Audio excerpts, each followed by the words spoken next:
As I said this morning when I came into the building, we were negatively surprised by the steps that the Greek government took last night. The Greek government has decided to respond negatively to the proposals which the joint institutions had put on the table. Today, no further negotiations or talks were possible. You have to realize that those proposals already made maximum use of the flexibility that the Eurogroup allowed in this process.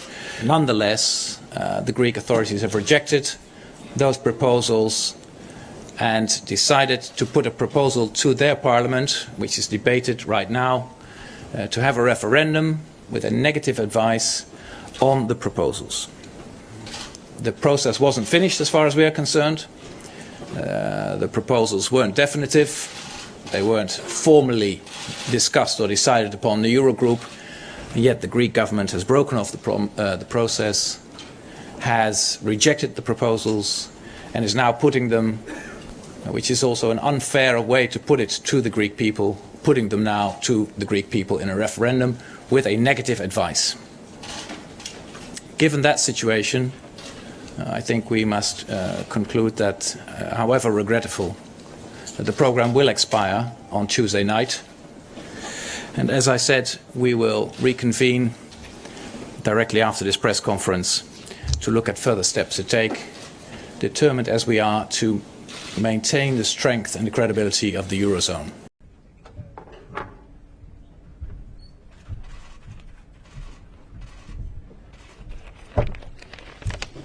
Hello. Briefly, it had to do with three fundamental issues. The first one was that the prior actions recommended were seriously recessionary and redistributive, yet again redistributing burdens from those who could and should bear them to those who neither could nor should. The proposal for financing the 5-month extension period of the current agreement, the funding proposal that was on the table by the institutions, was technically inadequate. The numbers simply didn't add up.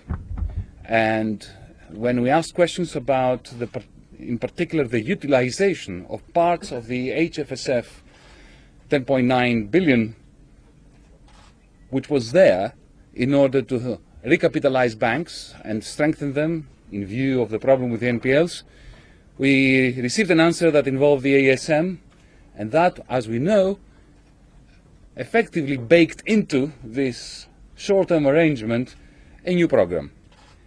Both technically and legally, that did not make much sense, and I'm sure that other member states would have a problem with it.